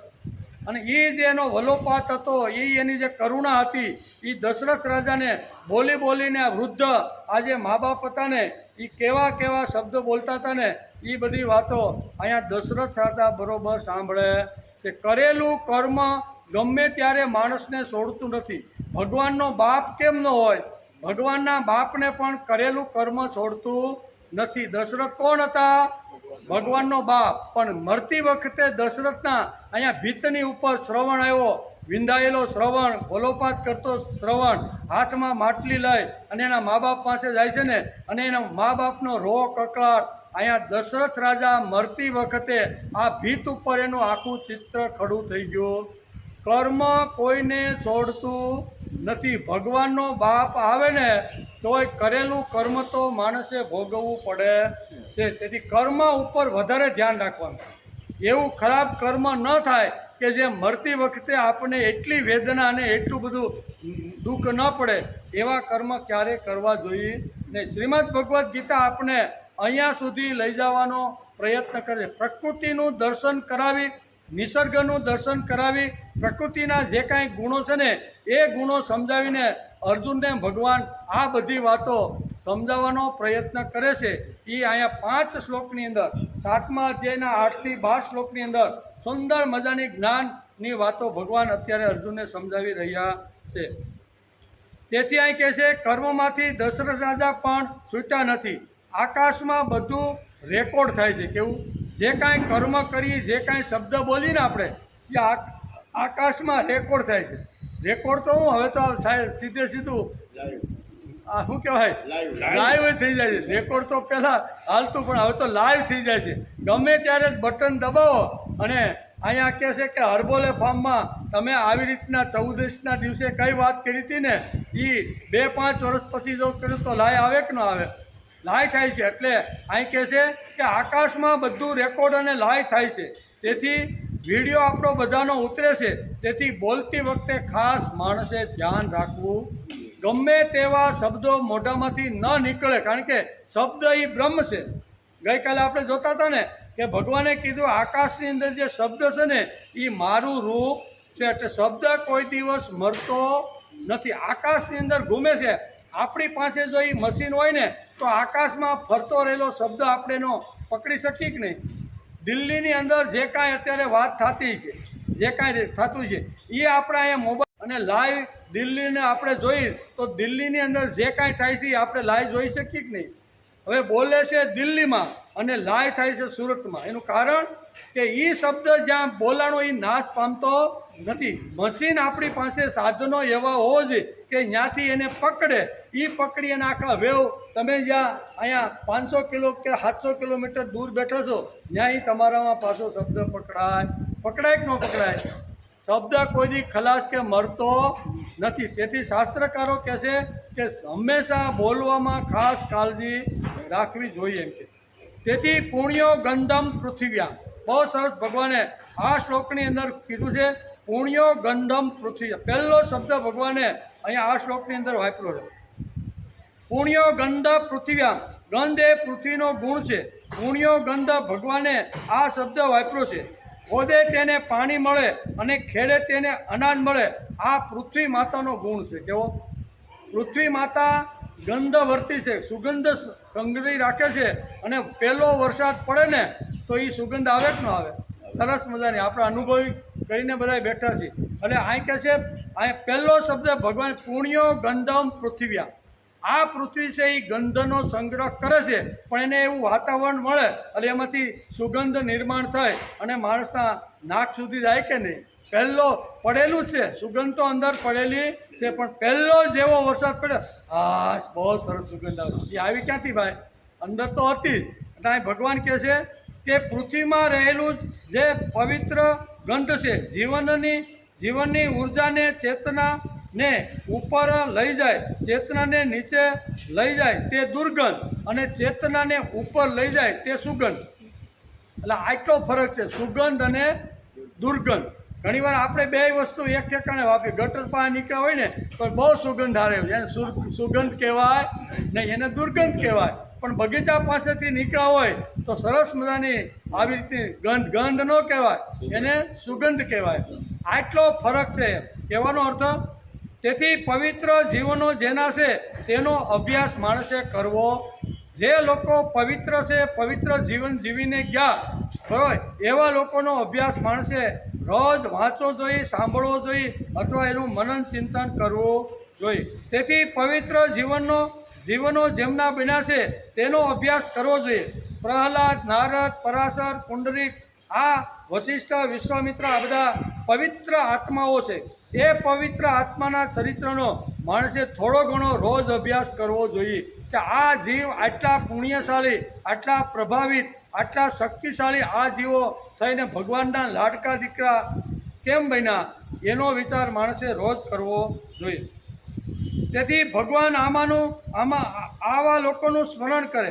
નારદે નારદ એકવાર પુરાણમાં એક સરસ મજાની વાર્તા છે કે એક દિવસ અહીંયા દ્વારકાની અંદર નારદજી નારાયણ નારાયણ કરતા આવ્યા અને નારાયણ નારાયણ કરતા આવ્યા તો એ વખતે ભગવાન શ્રી કૃષ્ણ કોઈ પોતાના એકાદા રૂમની અંદર સમાધિસ્થ બેઠા હતા.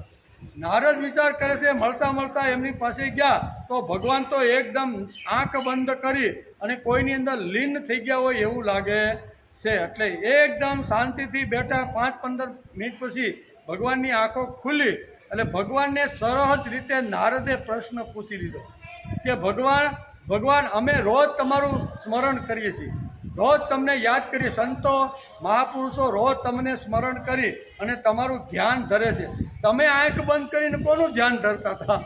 આવો નારદ મુનિ આ કોને પ્રશ્ન કરે છે? ભગવાન શ્રી કૃષ્ણને કરે કે તમે આંખ બંધ કરી અને કયા ધ્યાનની અંદર કઈની લગ્ની લગાડીને બેઠા હતા? ત્યારે ભગવાન કહે છે કે હું કોનું ધ્યાન ધરું તમે સાંભળો. હું કહે છે, પ્રહલાદ નારદ પરાશર પુંડરીક વ્યાસાંબરા સુખ સૌનક ભીષ્મ દાલ્ભ્યા રૂકમાન ગદાર્જુન વશિષ્ઠ વિભીક્ષણાદિ પુણ્યાની નામ પરમ ભાગવત સ્મ. આવા ભાગવતો છે ને ભાઈ, હું કહે છે કૃષ્ણ અહીંયા નારદને કહે છે કે આવા ભાગવતોનું હું સ્મરણ કરું છું. ભાગવત એટલે ભગવાનના લાડકા જે દીકરા બની ગયા છે ને ભાઈ, એનું સ્મરણ અત્યારે હાલતું છે. મારો પ્રહલાદ, મારો પરાશર, એમાં નારદનું નામ પણ આવે છે. પ્રહલાદ નારદ પરાશર પુંડરીક, આવા જે મહાન જે આત્માઓ થઈ ગયા છે ને એનું હું સ્મરણ કરતો રહ્યો છું. એટલે માણસ તો ભગવાનનું ધ્યાન ધરે પણ ભગવાનને પણ આપણું ધ્યાન ધરવાનું મન થાય ને એવું જીવન જીવવાનો માણસે પ્રયત્ન કરવો. ભગવાનને પણ આપણું ધ્યાન ધરવાનું મન થાય કે મારો લાડલો દીકરો સુરતની અંદર જન્મ મોટો થયો અને ખૂબ સરસ મજાનું મારા માટે રાત દિવસ પરસેવો પાડી અને મારા માટે જીવવાનો પ્રયત્ન કર્યો છે ને, એવા લોકો આ જગત છોડીને ગયા છે, હાલ હું જરીક સ્મરણ કરી લઉં. કરે કે નહીં? આવી રીતનું જીવન જેમનું બન્યું છે એને ભાગવત કહેવામાં આવે છે. તેથી સુંદર મજાનું વર્ણન અહીંયા પુરાણની અંદર અહીંયા વેદ વ્યાસે લખ્યું છે. નારદ અને કૃષ્ણનો સંવાદ વાંચવા જેવો છે, ઘેરે હોય તો જરીક ખોલીને વાંચી લઈએ, બહુ સરસ છે. તેથી ભગવાન આમનું સ્મરણ કરે. નારદે કહ્યું કે ભગવાન તમે ધ્યાનમાં બેઠા છો તો કોનું ધ્યાન ધરો છો?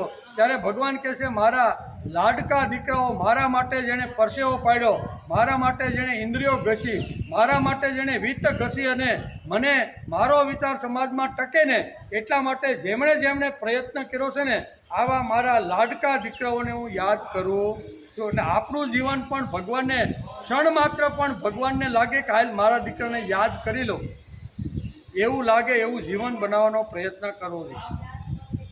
યોગેન ચિત્તસ્ય પદેન વાસા મલમ શરીરચ્ચ વેદકેન યોપા કરોતમ પ્રવરમ મુનિના પતંજલિ પાંજલિ રાજનોસ્મિ. આવું આપણા શાસ્ત્રની અંદર લખ્યું છે કે મહાન જે ઋષિઓ છે ને એનું ચિંતન ભગવાન કરતા હતા. અહીંયા યોગ સૂત્રની અંદર પતંજલિ પણ લખીને ગયા છે. પતંજલિએ જે કામ કર્યું, પતંજલિએ જે જબરજસ્ત પરસેવો પાડી અને સૃષ્ટિની અંદર જીવંત રહે એના માટે પતંજલિએ જે કર્મયોગ જે કર્યો છે ને એનું વર્ણન પણ પતંજલિનું ચિત્તમાં આ ધ્યાન ધરવાનું મન થાય છે. તેથી કહે છે કે યોગેન ચિત્તસ્ય પદેન વાસા મલમ શરીરચ્ચ વેદકેન યોપા કરોતમ પ્રવરમ મુનિ.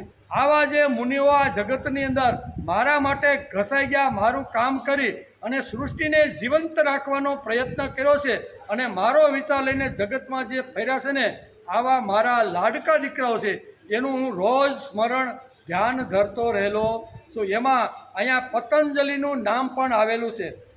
તેથી કેટલું મોટું કામ કર્યું છે તેનું ચિત્ત શુદ્ધિ માટે યોગ દર્શન લખ્યું. પતંજલિએ કેટલું મોટું કામ કર્યું છે એનો જો આપણે અભ્યાસ કરીએ તો ખબર પડે કે એણે ચિત્ત શુદ્ધિ માટે આખું યોગ દર્શન લખ્યું. ચિત્તની જો શુદ્ધિ કરવાની હોય તો રોજ માણસે યોગ કરવા. યોગ એટલે પ્રભુની સાથે જોડાઈ જવું. યોગનો અર્થ શું થાય? ભગવાનની સાથે જોડાઈ જવું. ગમે એટલો વ્યવહાર, ગમે એટલો કામ ધંધા નોકરી કરતા હોય પણ 15-20 મિનિટ એવો રાખો કે જે ભગવાનની સાથે આપણું જોડાણ થઈ જાય. પછી ભલે ગમે તેટલો મોટો વ્યવહાર કરવાનો હોય તો કરો, ભગવાન આપને ના પાડતા નથી. તેથી રોજ માણસે અહીંયા ચિત્ત એકાગ્ર કરીને ચિત્તની શુદ્ધિ માટે પ્રયત્ન કરવો જોઈએ. તેથી કેટલું મોટું પતંજલિએ કામ કર્યું છે.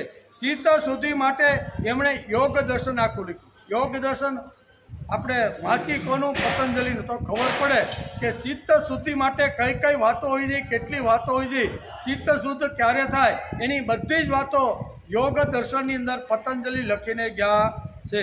તેથી ચિત્ત શુદ્ધિ માટે અહીંયા પતંજલિએ યોગ દર્શન લખ્યું છે. વાણીની શુદ્ધિ માટે એમણે વ્યાકરણ શાસ્ત્ર આખું નિર્માણ કર્યું. ટ ઠ ડ જે બોલી છે ને આપણે, એની અસર મોઢાના અંદરમાં રહેલી જીભના ટેરવા સાથે કેવી રીતની થાય છે ને, એ બધું આખું વ્યાકરણનું જે સંશોધન છે ને, એ પણ પતંજલિ સંશોધન કરીને ગયા છે. વાણીની શુદ્ધિ માટે વ્યાકરણ શાસ્ત્ર લખ્યું છે.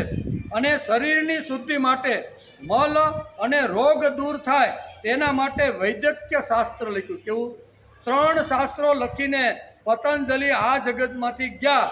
અને 3 મનની શુદ્ધિ, બરાબર, શરીરની શુદ્ધિ, મનની શુદ્ધિ અને વાણીની શુદ્ધિ, આ 3 શુદ્ધિ માનવની અંદર કેવી રીતની થાય ને એનું સુંદર મજાનું માંગવાન લખીને આ પતંજલિ ગયા છે. તેથી રોજ આવા સંતો મહાપુરુષો છે એને રોજ આપણે યાદ કરી લેવા.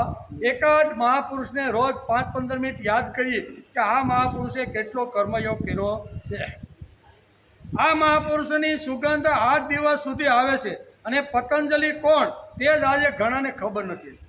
કોઈ કોલેજ સ્કૂલમાં જાઓ અને કોઈને છોકરાને ઊભો કરીને પૂછો કે ભાઈ પતંજલિ કોણ, તો કંઈ કયો મૂળો છે કે ગાજર છે એ ખબર. અને આવું આજનું ભણતર છે. કેવું?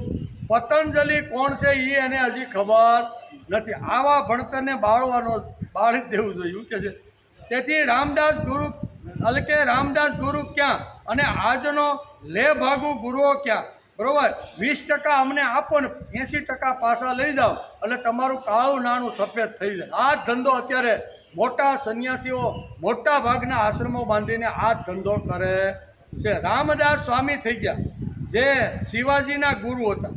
એ 5-7 શિષ્યો સાથે એ આવી રીતના વન વિહાર કરવા માટે નીકળે છે. એક સુંદર મજાનું ઝાડ હોય છે, ઝાડની નીચે કે હાલો ને થોડોક તડકા જેવું છે ને તો થોડોક આપણે વિહામો લઈ. એ વિહામો કરવા અહીંયા રામદાસ 5-7 શિષ્યોની સાથે બેઠા. શિષ્યોને એમ થયું કે ભાઈ બેવું એના કરતાં બાજુમાં શેરડીનો વાડ સારો છે, હાલો ને ખાઈએ. એ કે એ 5-7 શિષ્યો ઉપડ્યા અને શેરડીના વાડમાંથી શેરડીના હાઠા કાપ્યા અને બધું ખાધું અને ખાઈ અને એ રામદાસ પાસે આવ્યા. રામદાસ પાસે આવ્યા, થોડી વાર ખેડૂત ખેતરે આવ્યો. એણે જોયું કે મારા શેરડીના ઘણા બધા આમાંથી હાટા ઓછાથી ક્યાં છે, એટલે ગોતતો આવ્યો તો અહીંયા રામદાસને વીટલાઈને એના શિષ્યો ખાઈ પીને અહીંયા શેરડી ખાઈને બેઠા હતા. બાજુમાં સોતાનો ઢગલો હતો, આગળ હતા, એટલે સમજી ગયા કે મારા વાડને આ છોકરાઓએ નુકસાન કર્યું છે. એટલે એણે કહે કે આ નુકસાન કર્યું છે છોકરાઓએ, પણ એનો ગુરુ તો આ છે ને, ગુરુએ આવું એને શિક્ષણ આપ્યું છે. ત્યારે કોઈની મફતની વસ્તુ લેવાનું આ શિષ્યને મન થયું છે ને, એટલે એ તો એકદમ ક્રોધમાં આવ્યો કે મારે શેરડીને આમ છે એમ નુકસાન કર્યું, આમ કરી. અને એણે વિચાર કર્યો કે નુકસાન કર્યું એના પાયામાં છોકરા અને છોકરાના પાયામાં ગુરુ, આ ગુરુ જોવો જોઈએ. એટલે રામદાસને 2 ઉલાળીને ખેડૂતે ઝીકી દીધી. એવી 2 થપ્પડ મારી દીધી. અને પછી છોકરા એના શિષ્ય તો એને એમ થાય કે અમે પણ કાંઈક કરી, પણ ખેડૂત તો 2 લપડાક મારીને એ તો નીકળી ગયો. ઓલા થોડાક ઊંચા નીચા થયા પણ ગુનો કર્યો તો એટલે કાંઈક કરી શક્યા, કારણ કે પૂછ્યા વગર એને શેરડી લીધી, બરાબર. એટલે એ તો ગુનો જ કહેવાય. એટલે પછી અહીંયા ઘટના તો બહુ લાંબી. પાંડુરંગ શાસ્ત્રી પૂજ્ય દાદા આના ઉપર બહુ સરસ પ્રવચન કરે છે. એ કે તે જ દિવસે અહીંયા રામદાસ સ્વામીએ ગામની અંદર જે ગામનો ખેડૂત હતો ને ત્યાં સમાચાર મોકલ્યા કે આવતીકાલે અહીંયા શિવાજીના દરબારની અંદર આ જે ખેડૂત છે ને એ ખેડૂતને તમે હાજર કરો. આવું ફરમાન મોકલું. અને એ ખેડૂતને બીજે દિવસે અહીંયા, કારણ કે રામદાસ કોના ગુરુ હતા? શિવાજીના ગુરુ. શિવાજીનો જે ગુરુ હોય ને એ કાંઈ નબળો હોય નહીં. શિવાજીનું જેણે ઘડતર કર્યું છે, પાયામાં જેણે સંસ્કાર કર્યા છે ને એ ગુરુ કોઈ દી નબળો ન હોય, પણ ગુરુએ ફરમાન મોકલું ખેડૂતને. બીજે દિવસે અહીંયા શિવાજીના દરબારની અંદર શિવાજી રાજા ઠાઠમાઠ રીતે અહીંયા સિંહાસન ઉપર બેસી ગયા. એક બાજુ ગુરુજી બેઠા છે, આજુબાજુમાં શિષ્ય રૈયતો પણ બધી આવી ગઈ છે. આવા સમયે આ ખેડૂતને બોલાવ્યો. ખેડૂત આવી અને વિચાર કરવા લાગ્યો. જેવી એન્ટ્રી થઈ અને જેવા રામદાસને જોયા ને ત્યાં ધ્રુજવા માંડ્યો. એ કે આને ગઈકાલે મેં થપ્પડ મારી હતી, આ તો શિવાજીનો ગુરુ છે. એ કે એટલે ન કરવાના ધંધા મેં કરી નાખ્યા. ખેડૂતને અંદરથી આમ હલવા માંડ્યો કે આ મારી બહુ મોટી ભૂલ છે. એટલે શિવાજીએ કદાચ રામદાસને આ વાત કરી કે તમારો ખેડૂતે મને આવું કર્યું છે, એટલે આજ તો મારું નક્કી આવી ગયું. મને હોળીએ કાઢીને 100% મને આવી રીતનો હોળીએ ચડાવી. એટલે ધ્રુજતો ખેડૂત સભામાં આવ્યો, શાંતિથી પોતાનું આસન લઈ લીધું. અને પછી વાર્તા તો બહુ લાંબી છે. અને પછી અહીંયા ખેડૂતને એમ થાય છે કે મને મોટામાં મોટી સજા શિવાજી ફટકારવાના હશે, કારણ કે શિવાજીને ગુરુએ વાત તો કરી જ હોય ને કે આવી રીતે મને ગઈકાલે આ ખેડૂતે થપ્પડ મારી હતી. અહીંયા કહેવાનો અર્થ એટલે કે ખેડૂત વિચાર કરે છે, પણ અહીં રામદાસ સ્વામી ઊભા થઈને કહે છે બધી વાત કરી. એટલે ઘણા લોકો કહે તો આવા ખેડૂતને સજા તો તમારે આપવી જોઈએ. શિવાજીના ગુરુને જો કાંઈ કોઈ આવી રીતે લપડાટ મારે તો એને તો મોટામાં મોટી સજા થવી જોઈએ. રામદાસ ઊભા થયા, વિચાર કરે છે કે આને થપ્પડ નહીં પણ આને ઇનામ આપો. શિવાજીને ઊભા થઈને કે શિવાજી તારે આને કોઈ પ્રકારની સજા કે કોઈ પ્રકારનું આને તારે કરવાનું નથી. તારે આને ઇનામ આપવાનું છે કે 1 વર્ષ સુધી આ ખેડૂતની મહેસૂલ માફ. સજા કેટલી? અને ખેડૂતનું જે મારા શિષ્યોએ જે નુકસાન કર્યું છે ને એ બધું જ નુકસાન ભરપાઈ કરી દે. આ મારે એને ઇનામ આપવું. ખેડૂત જે અંદર ગભરાઈ ગયેલો હતો ને એને શાંતિ મળી કે આ તો અમુકનું મને ઇનામ મળ્યું. અને પછી શિષ્યોને ઠપકો આપે છે કે તમે ભલે ગમે તેવી રીતના હોય, મેં તમારું ઘડતર કર્યું છે પણ તમે આચરણમાં લાવી શક્યા નહીં. તમે આ ખેડૂતનું નુકસાન કર્યું છે. એટલે કહેવાનો અર્થ કે આચરણમાં માણસે લાવવાનો પ્રયત્ન કરવો જોઈએ. રામદાસની પાસે શિષ્યો ગમે તેટલો અભ્યાસ કરતા હોય પણ જો આચરણમાં ન આવે તો ગુરુને પણ ઘણીવાર આવી રીતનું થતું હોય છે. વાત તો લાંબી છે. તેથી અહીં કહે છે કે પવિત્ર જીવનો જેના છે તેનો અભ્યાસ માણસે રોજ કરી લેવો જોઈએ. તેથી યોગેન ચિત્તસ્ય પદેન વાચા, આવા મહાપુરુષનો રોજ અભ્યાસ કરી લેવો જોઈએ. તેથી પૃથ્વી કેવી છે તો કે સર્વસહા. આ પહેલી જ વાત કીધી, પુણ્યો ગંધ પૃથ્વ્યા. પૃથ્વી કેવી? સર્વસહા. એને ખોદો તો પાણી આપે અને ખેડો તો એ અનાજ આપે. આટલું બધું સહન કરે છે. 29 માળના 35 માળના 100 માળના 150 માળના તમે મકાન બધા બનાવો તો એને ખોદી કહેવાય કે નહીં? ખોદી તો અહીં 150 માળના મકાનો એની ઉપર ઊભા થયા કે નહીં? બધું જ પૃથ્વી માતા સર્વસહા. પૃથ્વી માતાનો એક ગુણ છે, એ પૃથ્વી માતા બધું સહન કરે છે. સર્વસહા ક્ષમાશીલ છે. ગમે તેટલું કરો તો માણસને ક્ષમા આપે છે. પછી સુગંધ છે ને. આ બધા ગુણો એટલે કે સહન કરવાની આ બધી શક્તિ છે. આ બધી આપણે પૃથ્વી માતાના ગુણો જોવા મળે છે. પછી ભગવાન કહે છે તેજસ્વાસ્મી વિભાવસો. આગળ ભગવાન આ શ્લોકમાં કહે છે તેજસ્વામી વિભાવસો. અગ્નિમાં જે તેજ છે તે તેજ મારું છે. અગ્નિની અંદર જે તેજ છે તે તેજ મારું છે. કેટલી મોટી વાત ભગવાને આ શ્લોકની અંદર કરી છે. શાસ્ત્રોમાં વર્ણન છે કે યાજ્ઞવલ્ક વૈશંપાયન બહુ મોટી વાત છે, પણ એ આજે આપણે રાખ્યું તો કહેવાનો અર્થ કે યાજ્ઞવલ્કને યાદ કરો. શા માટે? ગમે તેવી પરિસ્થિતિની અંદર ગુરુ આવે તો ગુરુને પણ કહી દે છે કે તમે મને જા જો નહીં કહી શકતા હોય ને તો પણ હું તમારો આશ્રમ છોડી અને હું જાઉં છું, પણ તમે જે કામ સીધો છે ને એ કામ મારાથી થઈ શકે એમ નથી. એની બહુ મોટી એક લાંબી વાર્તા છે. અલગ અલગ રીતે એમણે અભ્યાસ કર્યો છે. તેલ બુદ્ધિના હતા. કોઈ પણ ગુરુ પાસે સાંભળે ને એટલે એ જેટલું સાંભળ્યું હોય ને એ સાયસૂસની જેમ બધું ગ્રહણ કરી લેતા હતા. એ 7-8 વર્ષના ત્યાં પિતાજી એને આંગળી પકડી અને વૈશંપાયનના તપોની અંદર અભ્યાસ કરવા માટે નાના એવા યાજ્ઞવલ્કને લાવે છે. ત્યાંથી અહીંયા ઉદ્દાલક આરુણી ત્યાં અભ્યાસ પૂરો થઈ ગયો. ગુરુ પાસે જેટલું ભણાવવાનું હતું ને વૈશંપાએ એ બધું એને ભણાવી દીધું. ભણ્યા પછી ગુરુ વિચાર કરે છે કે હવે આને ભણાવવા જેવું મારી પાસે કાંઈ નથી અને આને હજી કાંઈ ભણવાની જિજ્ઞાસા ખૂબ છે, એટલે મારે આને બાંધી રખાય નહીં. એમ કરીને ઉદ્દાલક આરુણી એ કાળની અંદર આશ્રમ બાંધીને બેઠા હતા. ત્યાં યાજ્ઞવલ્ક જે છે ત્યાં પણ આવી રીતનો અભ્યાસ કરે છે અને એમ કરી અને અભ્યાસ કરતાં કરતાં અહીંયા બહુ મોટો અભ્યાસ કરે છે અને અભ્યાસ કરીને બધી જગ્યાએ જાય છે અને છેલ્લે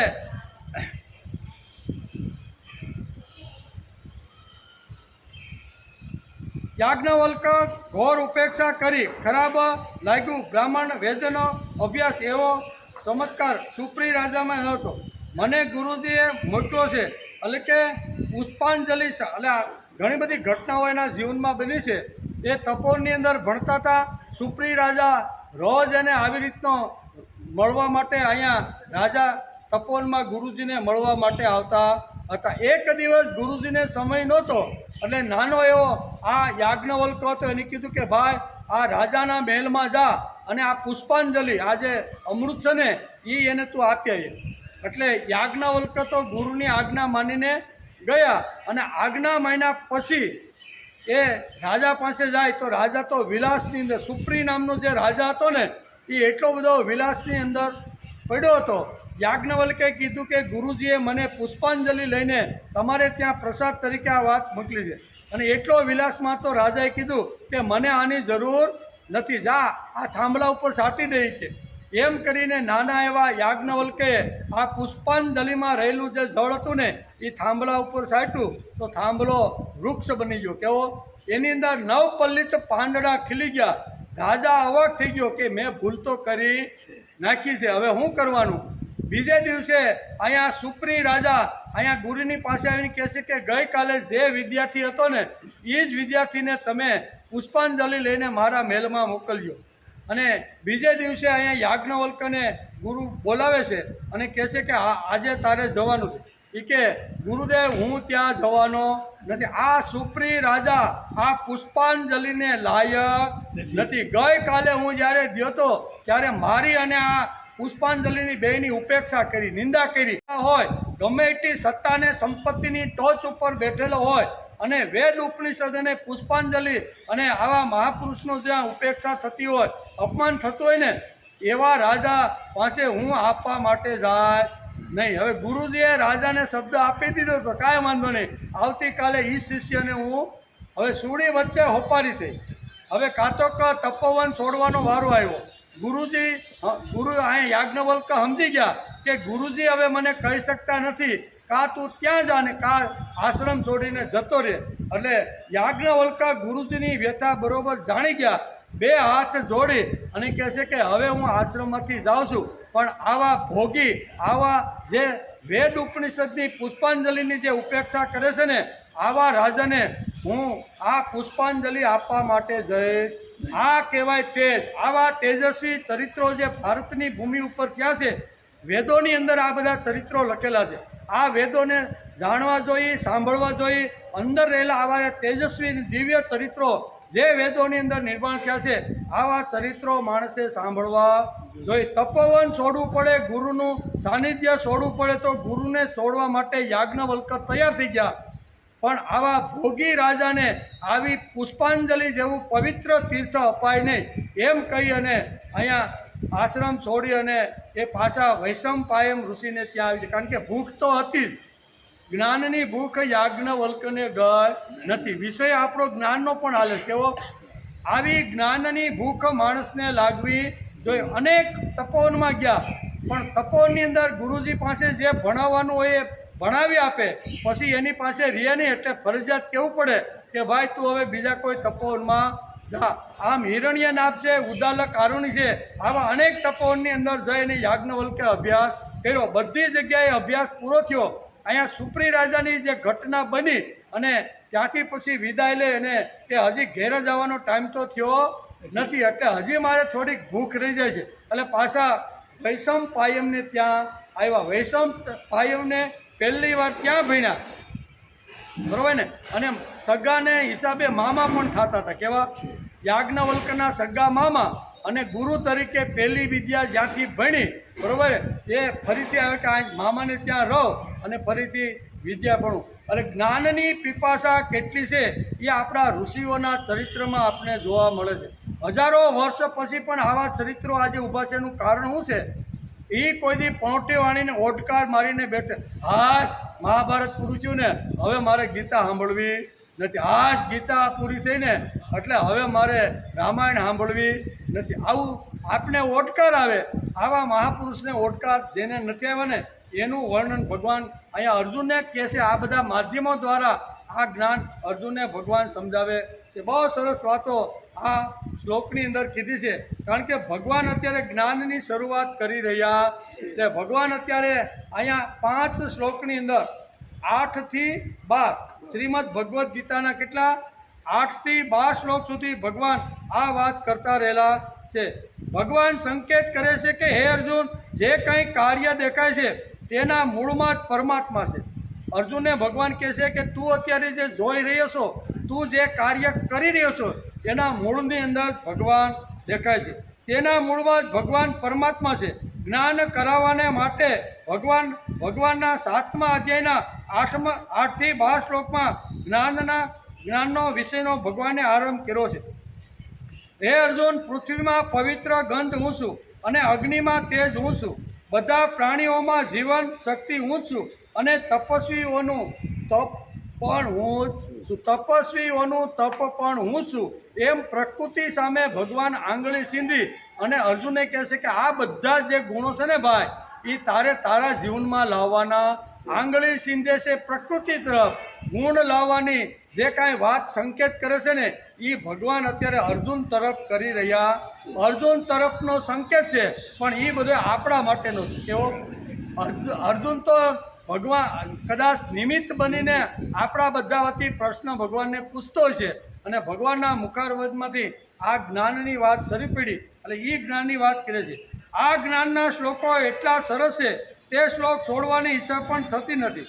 પણ નમસ્કાર કર્યા વગર છૂટકો એને આપણે નમસ્કાર કરીને આગળ ન જઈએ તો ગીતા કોઈ દી પૂરી થાય નહીં. પૂરી કરવી પડે.